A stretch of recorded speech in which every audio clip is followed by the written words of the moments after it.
Boa noite, pessoal. Tudo bom com vocês? Diretamente aqui do Coração Eucarístico. Boas-vindas a todas, a todos. Essa que é a quarta conferência de seminários. Hoje a gente dá continuidade ao evento, né? A gente vai ter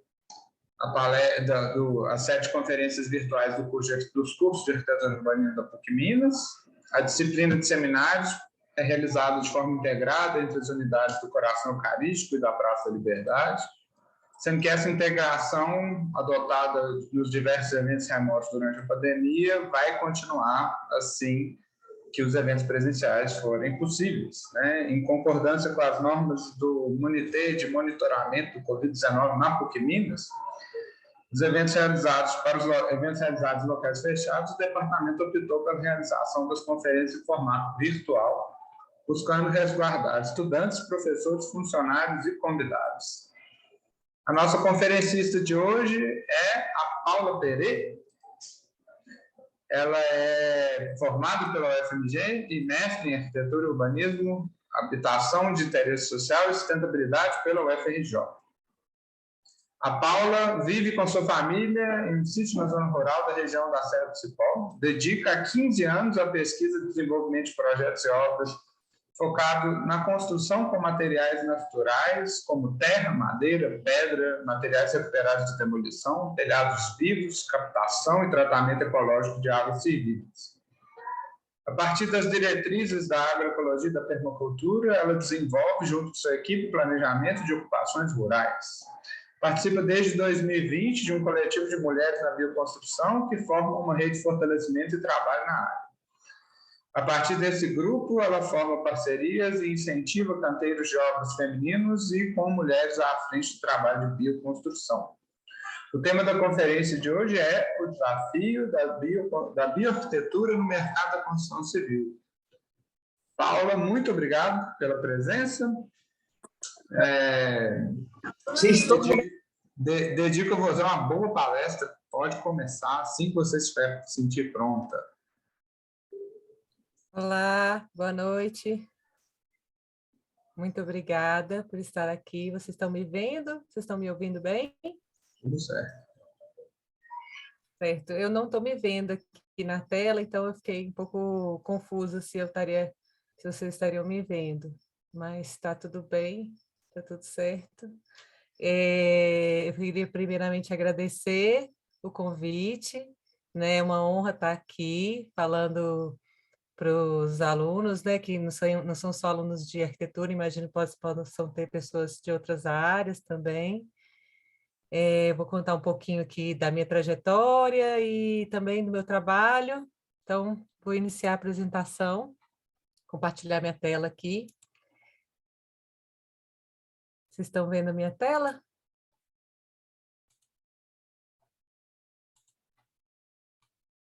Me dá só um ok se vocês estão conseguindo ver a tela, está uma tela branca. Eu não estou vendo, nem me vendo e nem... Ah, isso. Tudo certo. Tá bom. Então, eu vim aqui falar sobre os desafios da bioarquitetura no mercado da construção civil. Eu queria falar um pouquinho sobre o que é a bioarquitetura para mim, né? Assim, a bioarquitetura é um termo super recente, que tem algumas definições aí na internet que você acha, né? Acho que talvez não tenha ainda uma definição de dicionário para essa palavra, né? Mas para mim, né, até pelo próprio etimologia da palavra, né, significa que é uma arquitetura para a vida, uma arquitetura pró-vida, uma arquitetura que respeita o tempo, que respeita as pessoas, que respeita o ambiente que ela está sendo inserida, que respeita a saúde das pessoas, que respeita os ciclos naturais desse ambiente, que envolve os 4 elementos aí que a gente chama de o fogo, o ar, a água e a terra, né, que respeita o ciclo desses elementos também.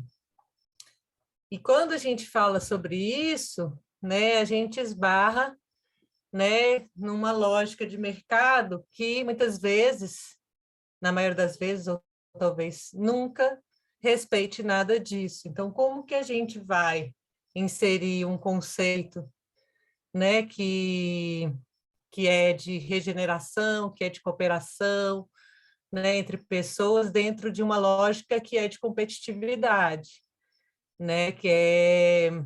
E aí é que, né, surge o primeiro desafio, porque é contraditório, né, mas necessário trazer esse pensamento contraditório do que seria essa lógica de mercado. Para contextualizar, eu vou trazer um resumo histórico sobre a construção natural, sobre a construção de terra no mundo, né? Esse mapinha aqui é um mapinha da Unesco, que é uma distribuição de arquitetura natural que a gente tem, principalmente construção de terra no mundo, mas todas essas construções de terra também envolvem construção com pedra, madeira, bambu, fibras naturais, né, que estão dentro dessa construção também, e estão presentes, né, hoje no planeta.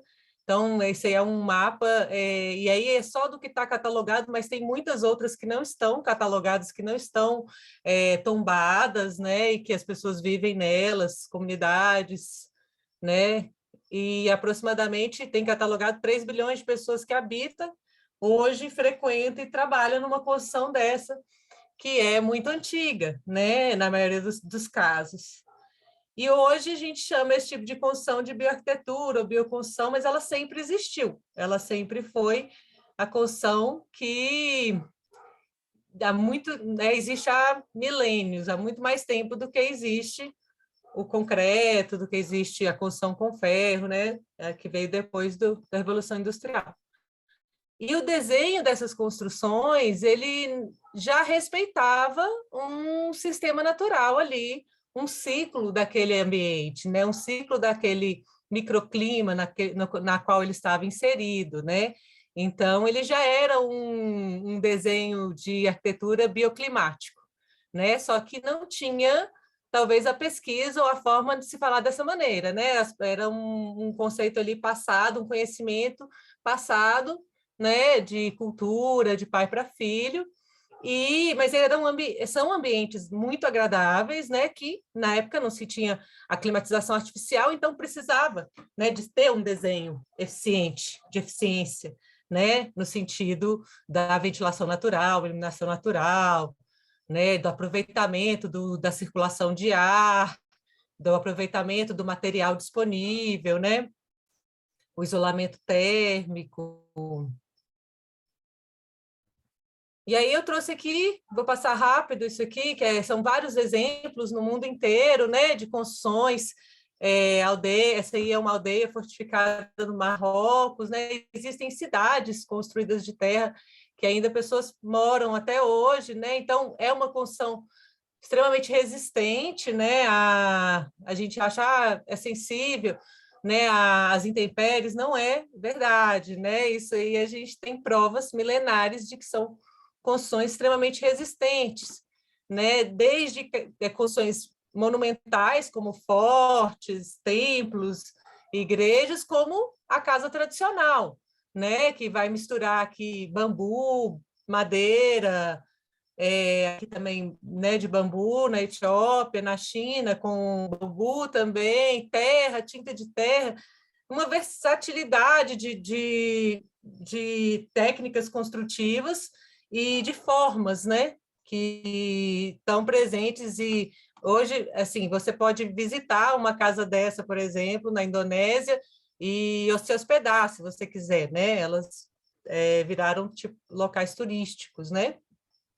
E aí eu trouxe alguns exemplos do Brasil, né? A gente tem em Ouro Preto, né? Alguns exemplos de construção, né? Com taipa de pilão, construção com material natural, né? Com pedra, muita pedra, né? Muita fundação de pedra seca, né? Ainda telhas telhas cerâmicas feitas, né? E assadas em fornos rústicos, né? Feitas manualmente. Aqui são exemplos que eu trouxe do centro do Rio de Janeiro, quando eu fiz o meu mestrado, né, eu avaliei o conforto térmico de construções antigas do centro do Rio de Janeiro, né, como que as pessoas conseguiam ter um conforto numa cidade extremamente quente, no centro, né?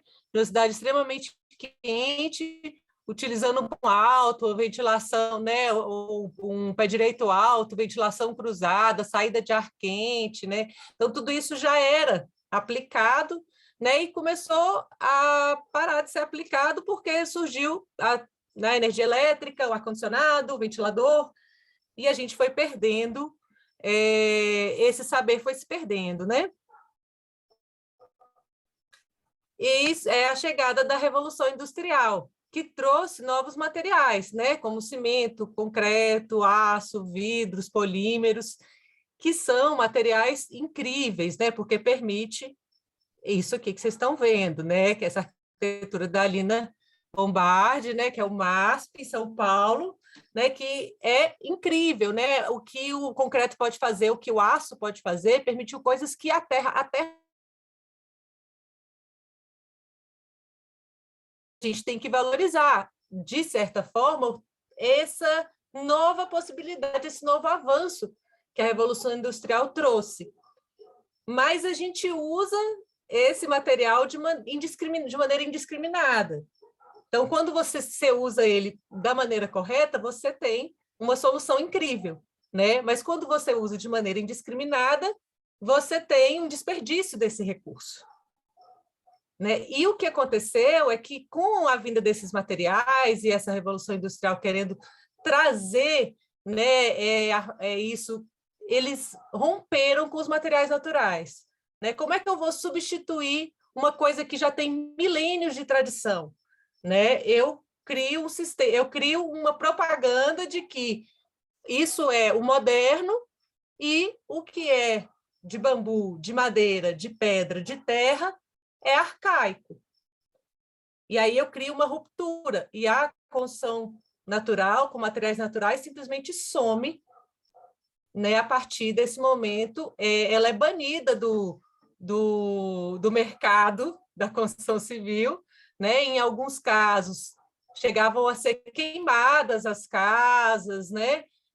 Destruídas mesmo, as casas de tijolo de adobe, de pau a pique, que ainda até hoje são consideradas construções precárias, né? E afastou o construtor da técnica, né? O construtor de um concreto, quando a gente projeta uma construção de concreto, o projetista e o construtor, quando a gente projeta algo de concreto, a gente nem sabe ali o traço de concreto, como é que faz a mistura, né? Exatamente como é que é a forma. E isso, e também a pessoa que replica isso, que constrói, ela só replica algo, né? Ela não coloca ali a alma dela, como era feito antes na construção de terra, na construção de pedra, na construção de bambu ali, que tinha um impacto sobre o construtor completamente diferente. Eu vou falar um pouquinho disso mais na frente. Mas, ao mesmo tempo que tinha Oscar Niemeyer usando concreto lindamente, né? E outros arquitetos no mundo, tinha um arquiteto contemporâneo a esses, que também era, né, moderno, que é o Hassan Fathy, que estava insistindo em construir com terra no Egito. E esse cara, né, quem se interessa pela construção com terra, pela construção natural, os elementos naturais, ele vale muito a pena, né? Eu estou indicando já o livro dele aqui, Construindo com o Povo, porque ele não trabalha só com o material terra, mas sim também com o material, com a questão social do material, né? Com as possibilidades, né? E com a mão de obra, né? Assim, trazendo a consciência da emancipação do material, né? E de como as pessoas podem, né, estarem mais autônomas para a construção da própria casa, por exemplo, né, ou dos espaços de convivência, né, utilizando e não perdendo esse saber tradicional deles, né? Esse livro é muito interessante, eu estudei ele também no mestrado, né, e trouxe muitos questionamentos também sobre essa prática e dos desafios que ele enfrentou, né?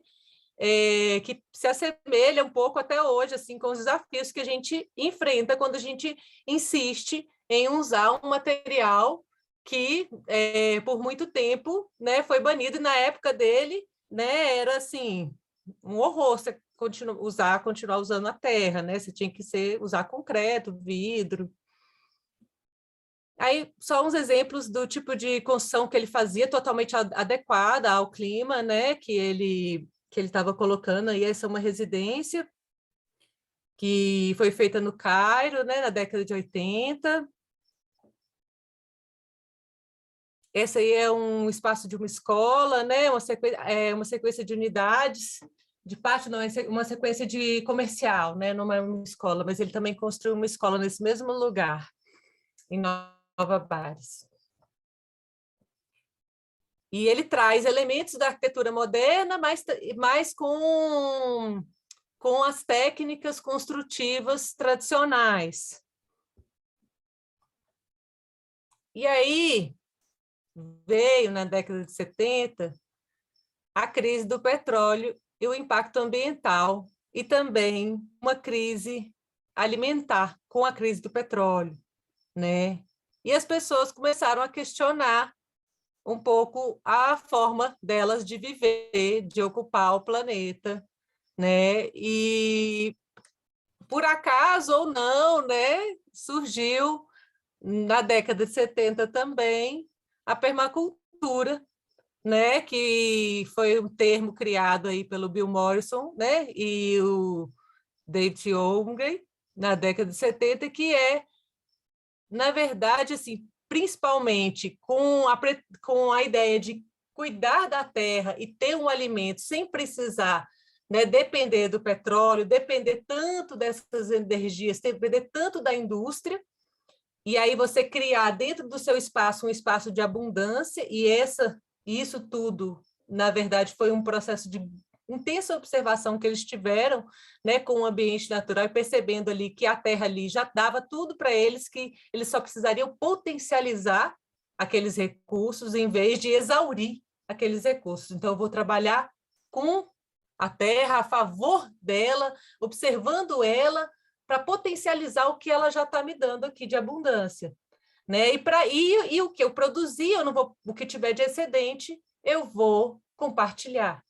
Mas eu vou pensar de maneira inteligente, eu não vou brigar com a natureza, eu não vou tampar ela, eu não vou querer eliminar ela, eu vou trabalhar com ela, porque não adianta a gente tentar eliminar a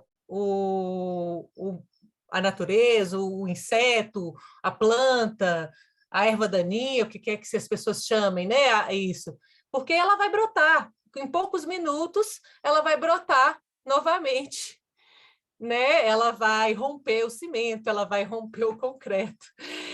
Em poucos minutos, não, às vezes em dias, em horas, em anos, né? É uma força muito grande.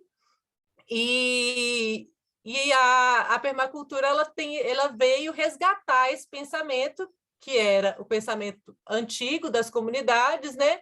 De entender, de respeitar e de trabalhar junto com o que os recursos naturais já estão te dando ali, né? Então, os três pensamentos principais, que são cuidar da terra, cuidar das pessoas, cuidar do futuro, já estão indo contra a lógica da produção intensa, da revolução industrial, né, do consumo desenfreado, né, já tem, e aí eles se abrem para outros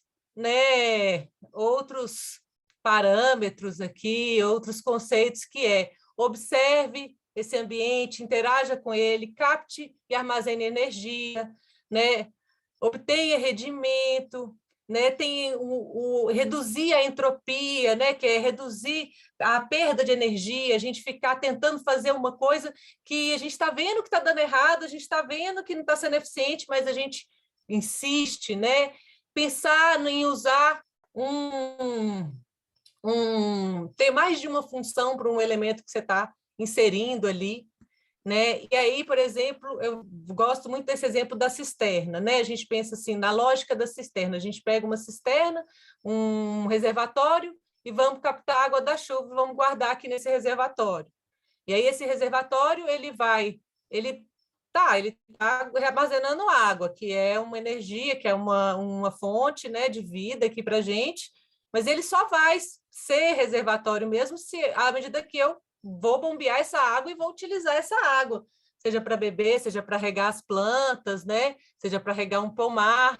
Então, ele começa a realmente ser efetivo no seu propósito de reservatório, né? E aí, essa água, que é uma energia que eu captei aqui, que é um elemento, eu estou jogando para dentro da casa e também estou utilizando para lavar as minhas roupas, para usar o banheiro, para limpar a casa, e ela vai voltar para esse ambiente, né? Ela vai voltar com nutrientes, ela vai voltar com contaminantes, né? E como que eu posso aproveitar o máximo desse recurso? Eu vou devolver ela para esse ambiente de uma maneira inteligente, e aí eles começam a pensar em novas tecnologias para tratar isso, mas imitando sistemas naturais, imitando sistemas da natureza. Então, agora eu tenho um sistema completo, centrado na cisterna, e a cisterna está feliz porque ela cumpriu o seu papel, porque ela não só reservou água,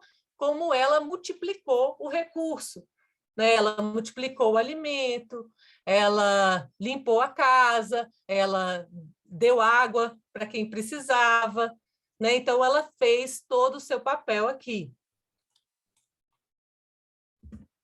E, junto com isso, começaram as investigações sobre os materiais, né? E a Terra foi um dos objetos de investigação, né? Que o primeiro, um dos primeiros a levar essa pesquisa da Terra para a academia, né? Que também é uma referência, e aí estou trazendo aqui um livro dele, mas tem muitos outros muito interessantes, né? Que é o Gernot Mink, e aí ele faz esse manual de construção com terra, né, que ele fala de diversas técnicas, né, e começam a surgir também centros de pesquisas no mundo. No Brasil tem a Rede Terra Brasil, né, o Crater na Europa, né, então todos esses começam a trazer conhecimentos desse material, pesquisa em laboratório, testar o material, né, e aí identificam diversas maneiras de usar esse material e com muito potencial.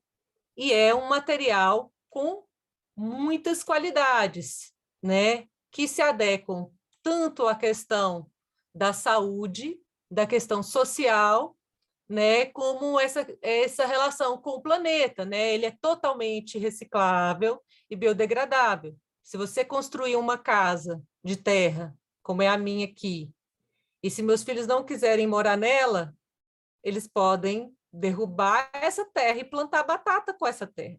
Essa é uma frase do Gernot Mink, né? Mas não é minha. Mas é a lógica, né? E esse material eles também podem tirar daqui e reconstruir uma outra casa com uma outra forma, né? Esses tijolos da minha casa aqui são tijolos de demolição. Eles vieram de outras casas, casas centenárias que as pessoas iam destruir, e eu reaproveitei os tijolos. Eu posso desmontar essa parede e reaproveitar todos os tijolos e reconstruir isso em outro lugar também. Posso fazer dessa maneira, né? No caso dessa tecnologia aqui. É totalmente apropriável, né? Você consegue ensinar as pessoas a fazer, e as pessoas podem, com o que você ensina, criar outras técnicas a partir da primeira que você mostrou, né? Ele regula a temperatura do ambiente, então você tem aí uma inércia térmica, porque é uma parede mais grossa, é uma parede mais densa, né? Pela densidade do material, essa parede demora de esfriar e também demora de aquecer. Então, você tem dentro de uma casa desse material, você tem uma temperatura mais estável. Absorve contaminantes, né? Todo mundo sabe que a argila tem capacidade de filtrar. Então, pode absorver contaminantes que podem estar na fumaça, né? Podem ser tóxicos. Filtra a radiação eletromagnética. Tem alguns clientes que chegam falando sobre isso. Eu gostaria de ter uma construção de terra, porque além dela regular a temperatura, além dela regular a umidade, ela também vai filtrar aí ondas eletromagnéticas, que algumas pessoas têm a consciência de que estar exposto a isso o tempo inteiro não faz bem para a saúde delas, né? Regula a umidade, né? Ter uma parede de terra em casa é como você ter um regulador, um desumidificador natural, né? Porque ela vai, quando o ambiente está muito úmido, absorver essa umidade e quando o ambiente está seco, vai liberar essa umidade para o ambiente. E reduz o impacto ambiental da construção civil, que é gigantesco, né? E reproduz essa abundância, que é a abundância natural, que é a natureza por si só é abundante. Só você parar um tempo e observar uma floresta, né? Como que ela funciona, sem a intervenção ali do homem. E é uma técnica extremamente versátil, né? Você pode, por exemplo, você está num deserto, você não tem muita água, existe a taipa de pilão, que você pode trabalhar com uma técnica praticamente, com a terra praticamente seca, você usa pouca água para fazer, né? O adobe já é uma técnica mais úmida, você tem mais água no ambiente, você pode aplicar mais água, tem as técnicas plásticas, né? Como pau a pique, líquido, como reboco e tinta, né? Então, aqui, o Crater, que fez esse diagrama aqui, ele colocou 18 técnicas, mas tem mais que isso, porque, como eu falei, é uma técnica apropriável, então as pessoas pegam e transformam isso, usam com outros materiais, misturam e fazem coisas incríveis, né? E aí aqui tem alguns exemplos, né, de técnicas, né, como o hiperadobe, a terra ensacada, né? Aqui a taipa de pilão, o cordwood, que é você aproveitar a madeira que sobrou da própria para do seu telhado e fazer uma parede de vedação, o bambu a pique, cobre, tijolo de solo cimento, que já é uma tecnologia mais recente, né? E eu trouxe também alguns exemplos de arquitetura contemporânea, né, que utiliza desses materiais, né, como base, que essa escola da Ana Eringer, em Bangladesh, ela de adobe, de cobre, com bambu. Essa casa, que é muito curiosa, que ela é toda em estrutura metálica, então ela mistura a estrutura metálica e uma espécie de taipa de mão, só que com uma malha de ferro, né? Então, permite que você faça, né, uma forma diferente do que você conseguiria fazer se fosse uma construção só de terra, né? Mas utiliza a terra porque a terra também protege o ferro, né, dentro dela. Ela protege ele da corrosão, né? Assim como protege o bambu, protege a madeira.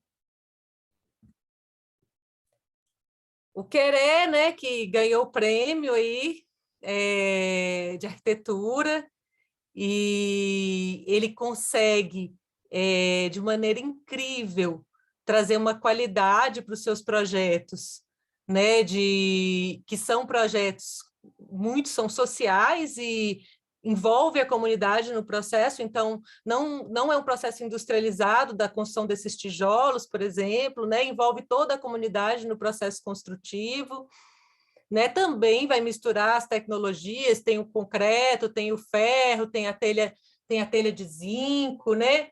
Mas ele resgata essas tecnologias vernaculares, esses saberes vernaculares. Então, a bioarquitetura, ela traz esse resgate e e aproveita as novas tecnologias. Então, ela usa de maneira consciente essas novas tecnologias que a Revolução Industrial trouxe, novas tecnologias construtivas. E em 2020, a gente teve uma outra crise, né, que foi a pandemia, que foi uma crise de saúde, de formas de vida, né? E as pessoas se sentiram desconectadas muitas vezes em seus ambientes, né? E confinadas.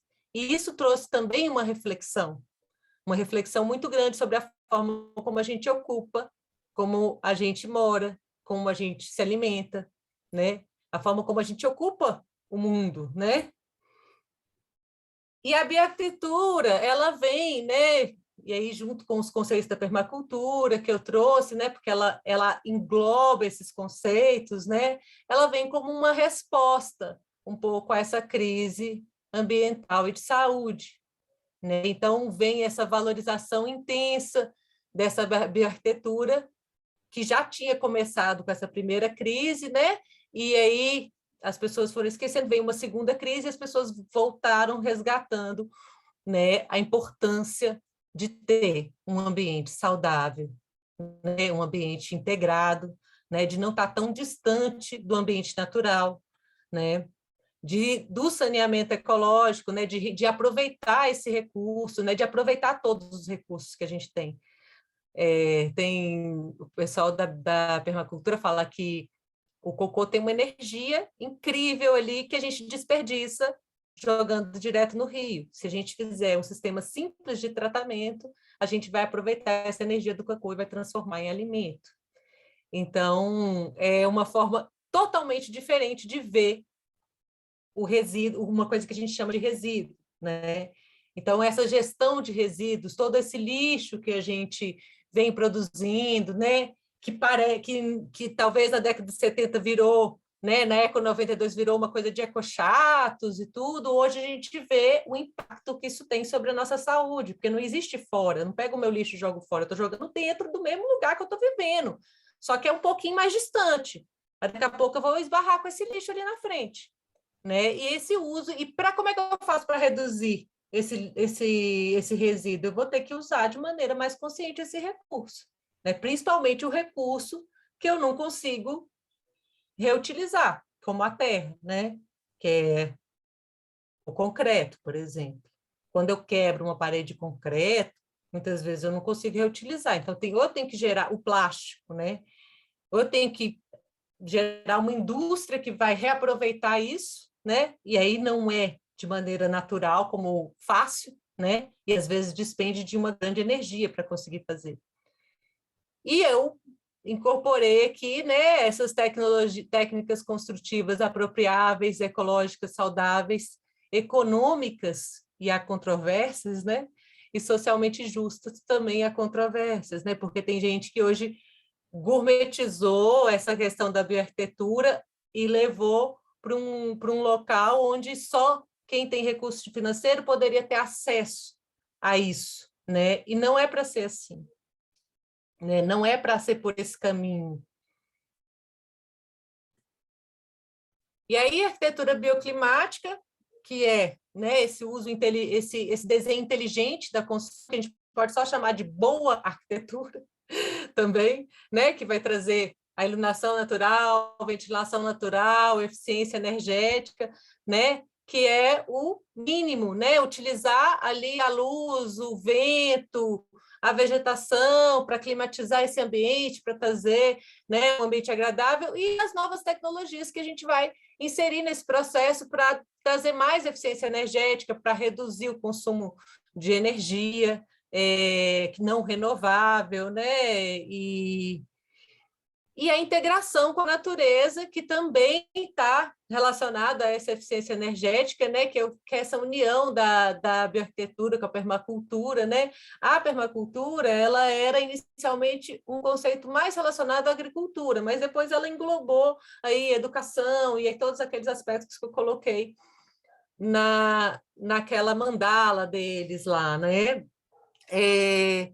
Então, esse saneamento ecológico, que é o tanque de evapotranspiração, os jardins filtrantes, né? Aproveitar a água de chuva e não como algo que vai criar uma enchente numa cidade, né? Porque você tem uma força gigantesca. Por que essa água?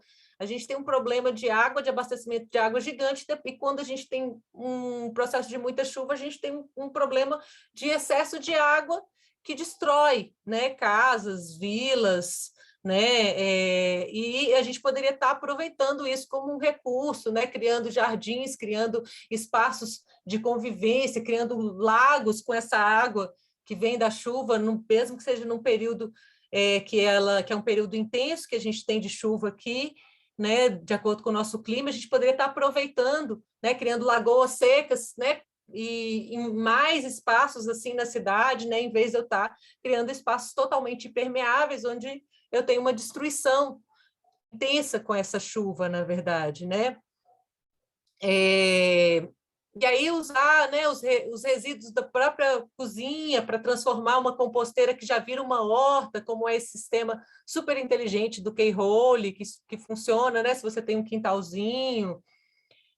Os telhados verdes, que também são tecnologias que são isolantes térmicos, né, tem mais de uma função, tem uma função, né, de um conforto visual também, mas também um conforto térmico da casa. Você pode plantar ervas aromáticas ali e um aproveitamento de espaço, se você não tem muito espaço para ter alguma plantação verde ali no seu ambiente, você pode aproveitar o seu telhado para ser esse local, né, que vai trazer também saúde para sua casa.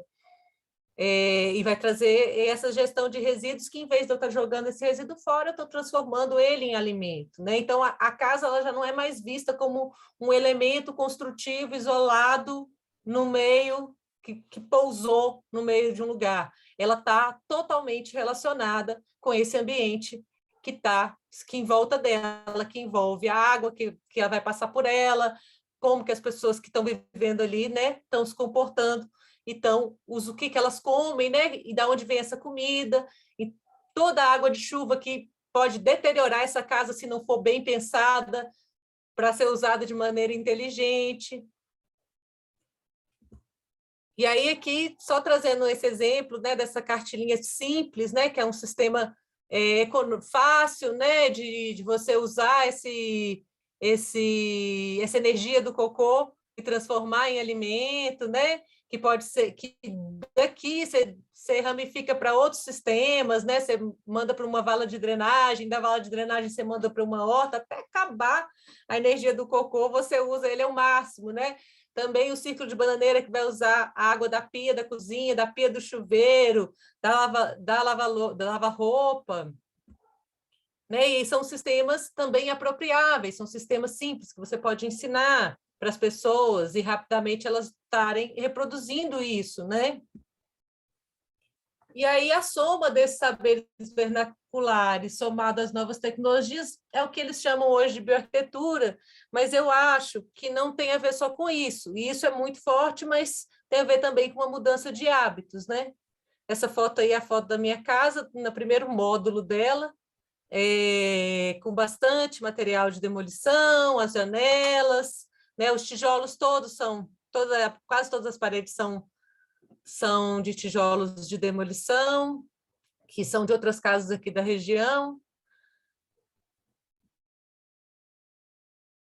E aí eu vou falar um pouco dos desafios, e aí falando um pouco, trazendo um pouco mais da minha trajetória, né, nesse processo, que é assim, as pessoas podem falar assim, tem muita, a terra pode ter, né, material que tem coisas que são desvantagens, né? Que ela não lida bem com a água, se você deixar a parede, né, exposta a uma água direta, ela vai dissolvendo aos poucos, mas eu não acho que é uma desvantagem, eu acho que é uma característica do material e a gente tem que aprender a lidar com isso, né? Igual a gente lida com características de outros, se você deixar também um ferro e a água correndo por ele vai roer, né? Então, é mais uma característica do material e tem formas de lidar com isso, né? Tem revestimentos naturais que vão proteger essa parede desse contato intenso com a água, né?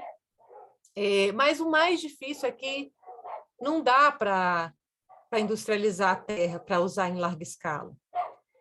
Né? Não dá para padronizar, você não consegue comprar o saco de terra, né, igual você compra o saco de cimento, né? E para isso você precisa se especializar.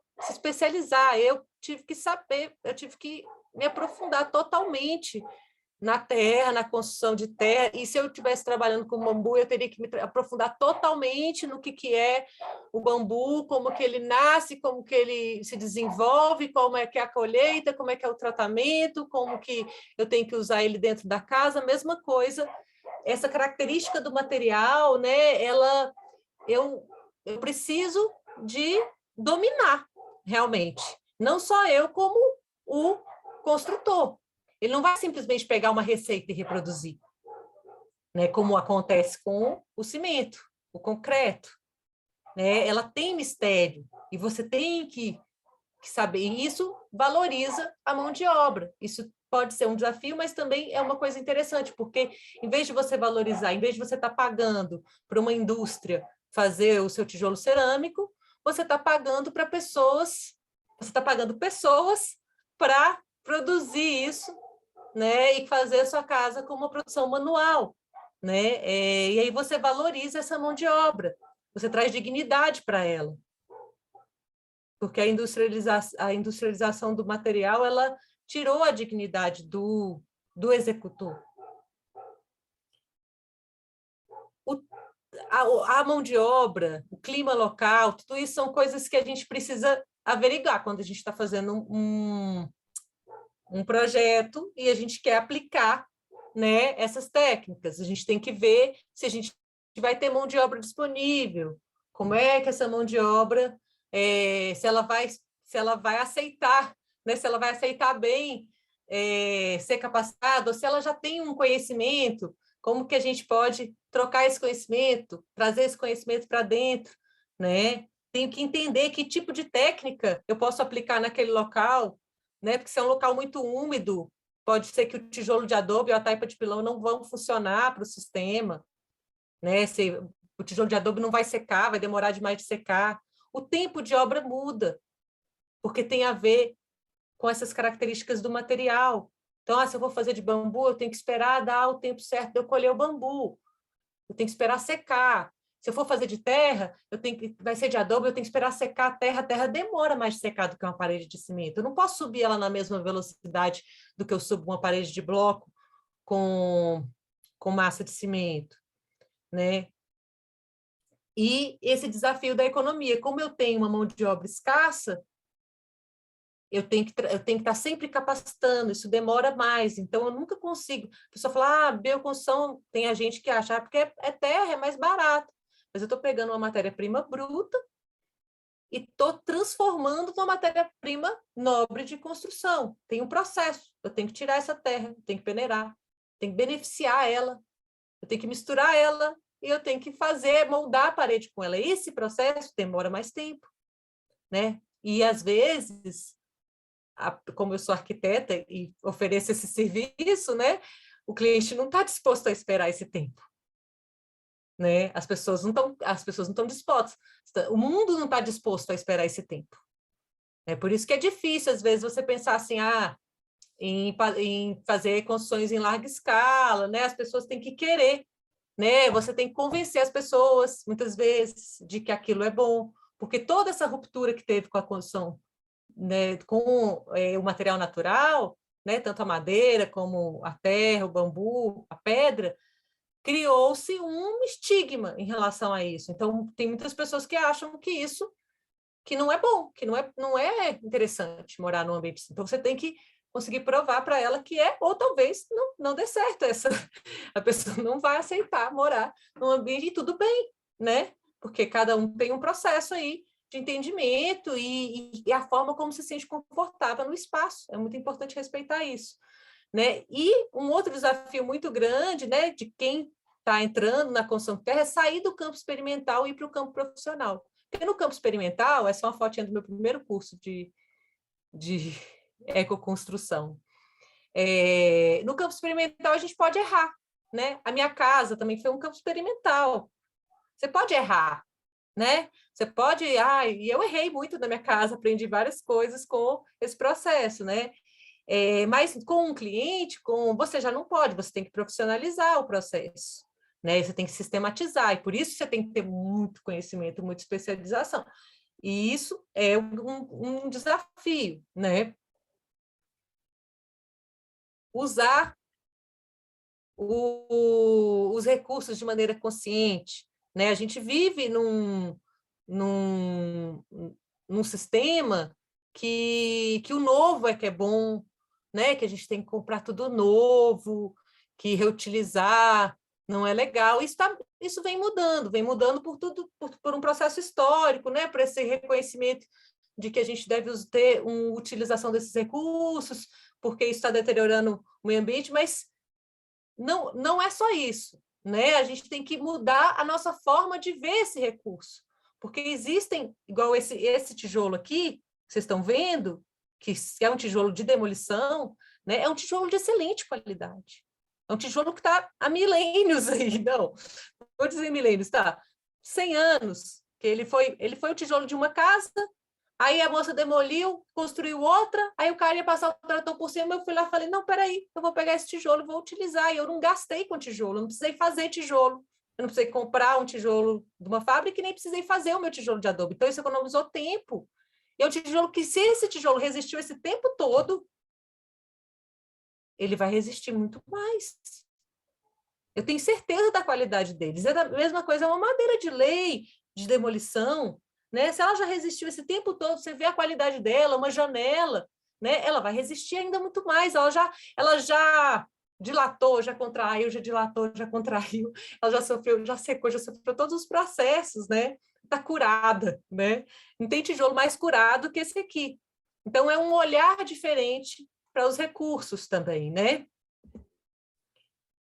Aí é a janela de demolição, né? Todas as janelas praticamente aqui de casa foram janelas de demolição. Essa parede de vidro aqui, de janelas de vidro, eu peguei, né, um monte de janelas de demolição no depósito e aí a gente juntou elas e montou essa parede para a gente ter essa conexão visual aí com o ambiente externo, estando dentro de casa, né?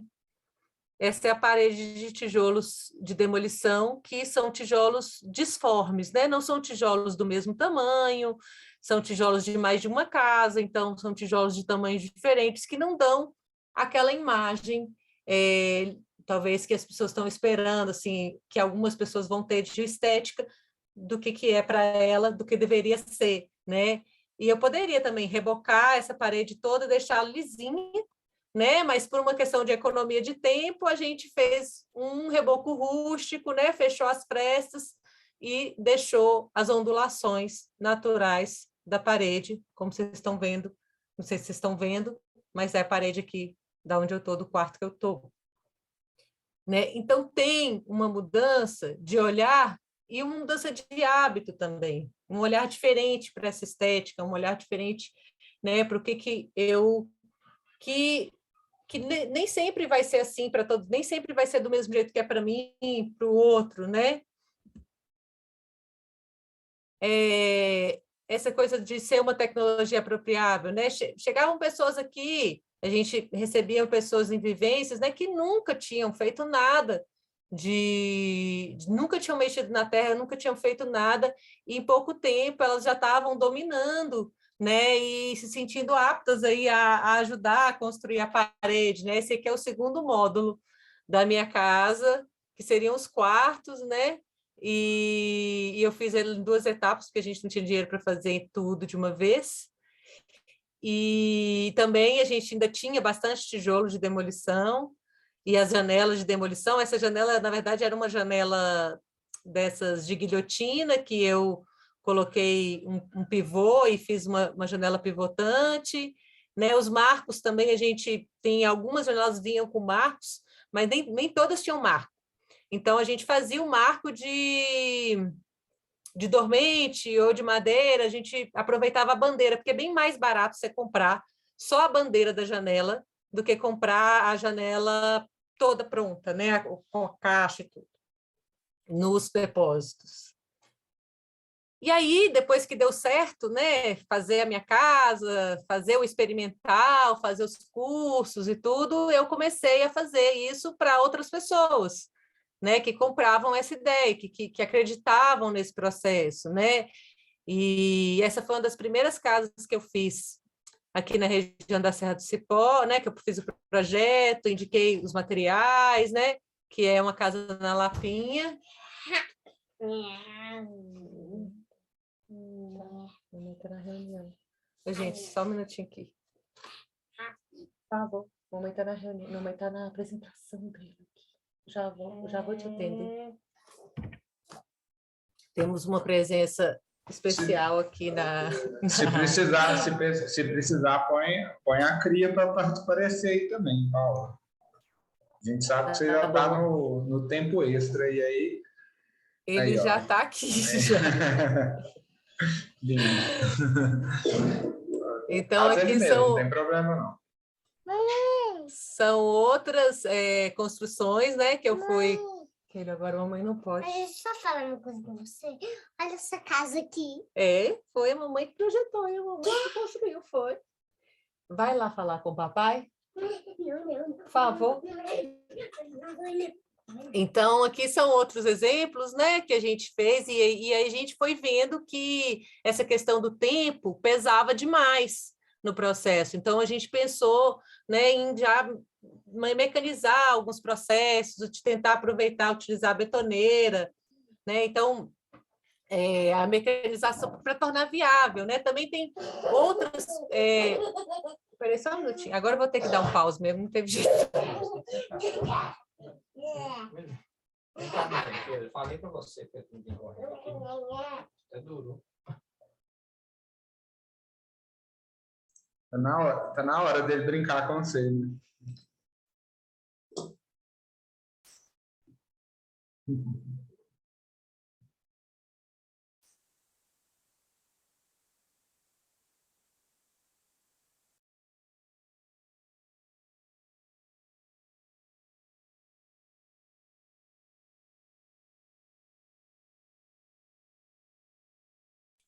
Voltei.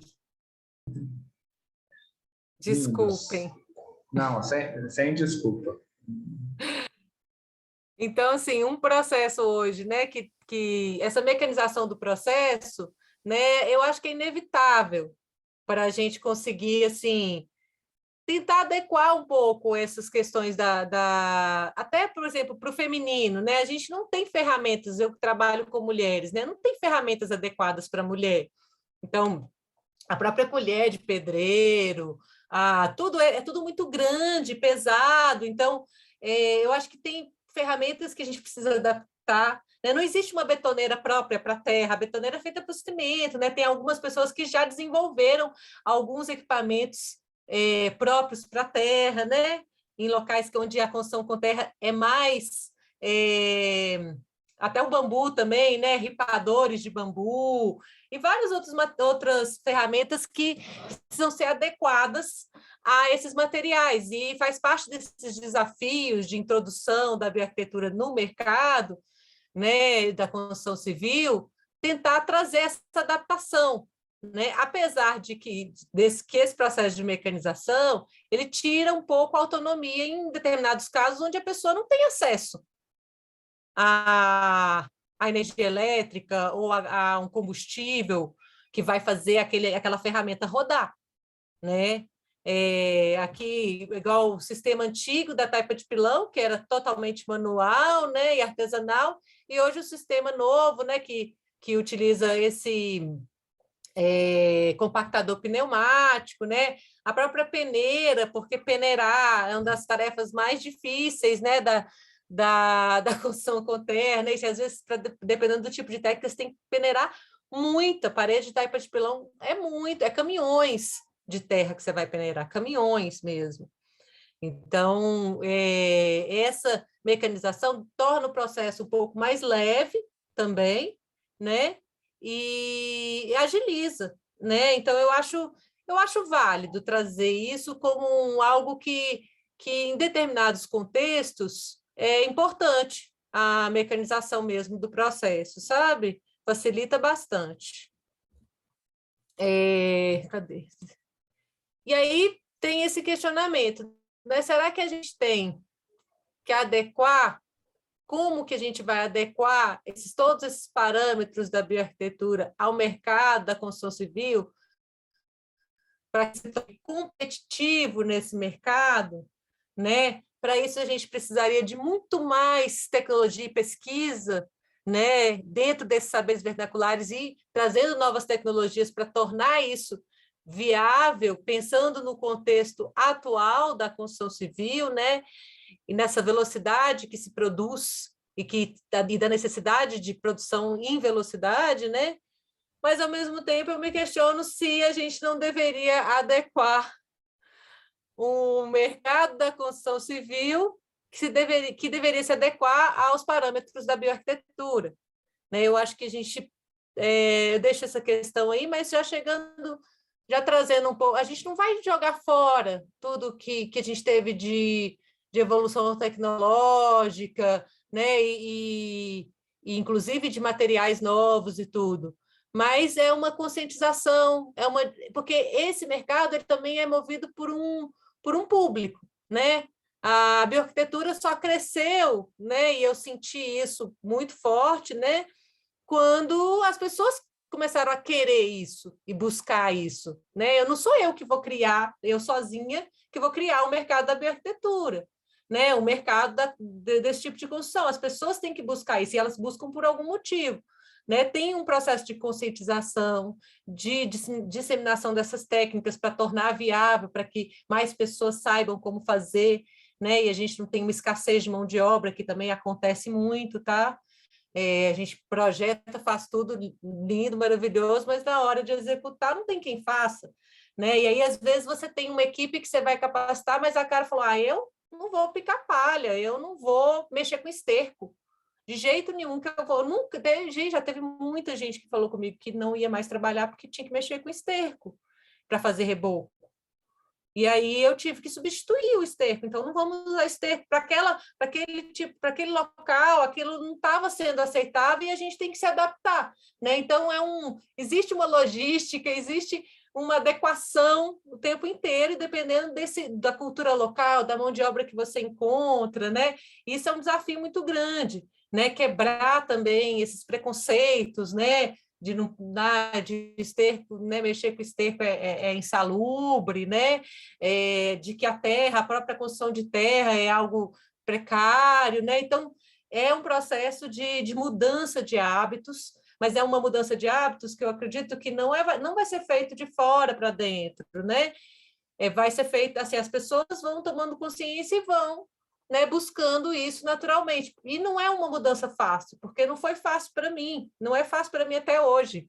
Né? Resistir, é um processo de resistência estar aqui, né, vivendo no campo, porque não tem nenhum conforto da cidade da onde eu fui criada, né?